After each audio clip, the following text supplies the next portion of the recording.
Pagi Bu Megi dan teman-teman, di sini kami akan mempresentasikan pengolahan bahan makanan. Perkenalkan, saya Ferry Sandi Pandita, absen 36. Saya Ignatius Gilkris Wilberto Pagu, absen 19. Oke, yang pertama, pengaruh jenis makanan terhadap jumlah pembeli di restoran cepat saji. Latar belakang, persaingan di industri restoran cepat semakin ketat. Restoran perlu memahami faktor-faktor yang mempengaruhi pembeli dalam memilih restoran. Rumusan masalah, apakah jenis makanan yang ditawarkan berpengaruh terhadap jumlah pembeli di restoran cepat saji? Metode penelitian. Penelitian ini menggunakan metode survei dengan 100 responden, data analisis dengan regresi linear. Hasil penelitian menunjukkan bahwa terdapat pengaruh yang signifikan antara jenis makanan terhadap jumlah pembeli jenis makanan yang disukai pembeli seperti ayam goreng, burger, dan pizza. Kesimpulan, restoran cepat saji perlu memperhatikan jenis makanan yang ditawarkan untuk menarik pembeli. Perbedaan jenis konsumen di negara maju dan berkembang. Latar belakang, konsumen di negara maju dan berkembang memiliki karakteristik yang berbeda. Hal ini dapat mempengaruhi perilaku mereka dalam memilih makanan. Rumusan masalah, apa perbedaan jenis konsumen di negara-negara maju dan berkembang? Metode penelitian.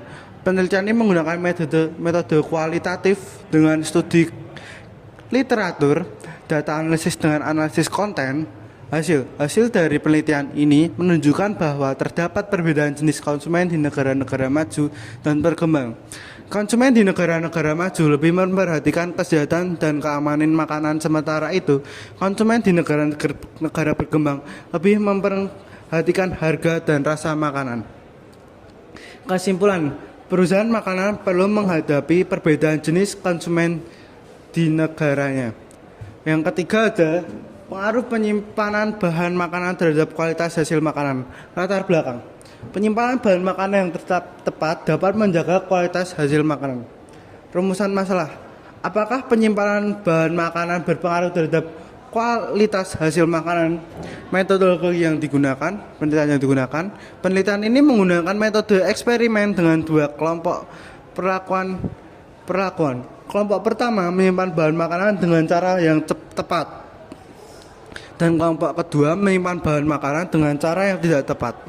Hasil penelitian menunjukkan bahwa terdapat pengaruh yang signifikan antara penyimpanan bahan makanan yang terhadap kualitas hasil makanan. Bahan makanan yang disimpan dengan cara tepat menghasilkan makanan yang lebih berkualitas. Kesimpulan, penyimpanan bahan makanan yang tepat penting untuk menjaga kualitas hasil makanan. Oke, lalu selanjutnya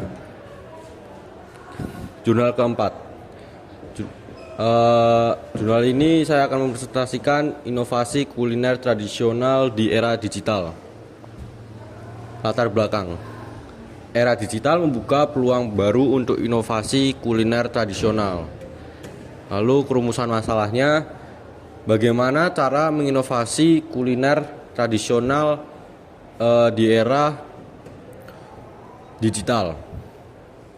Lalu ke metodologi penelitian. Penelitian ini menggunakan metode kualitatif dengan studi kasus, data dianalisis dengan analisis deskriptif.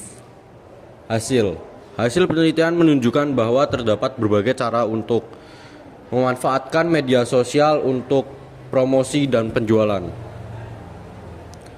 Kesimpulan, era digital memberikan peluang baru untuk pengembangan kuliner di tradisional.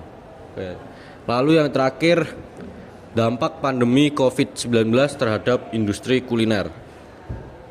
Latar belakang, pandemi COVID-19 telah memberikan dampak yang signifikan terhadap berbagai industri termasuk industri kuliner.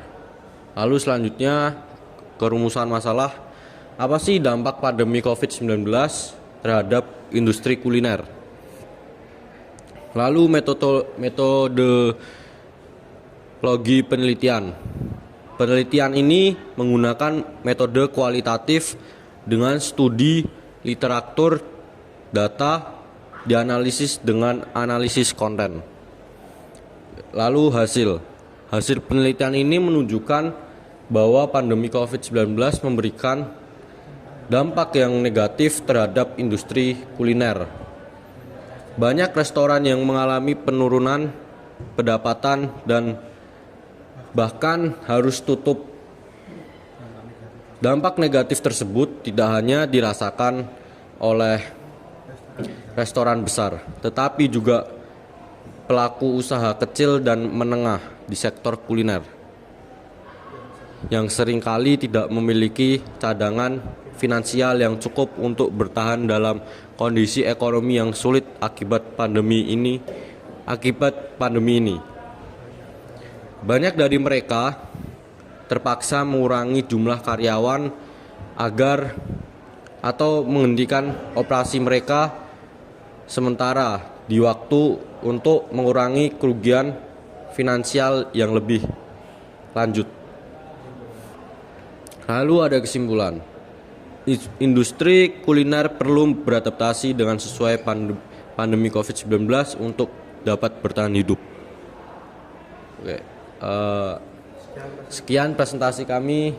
Terima kasih.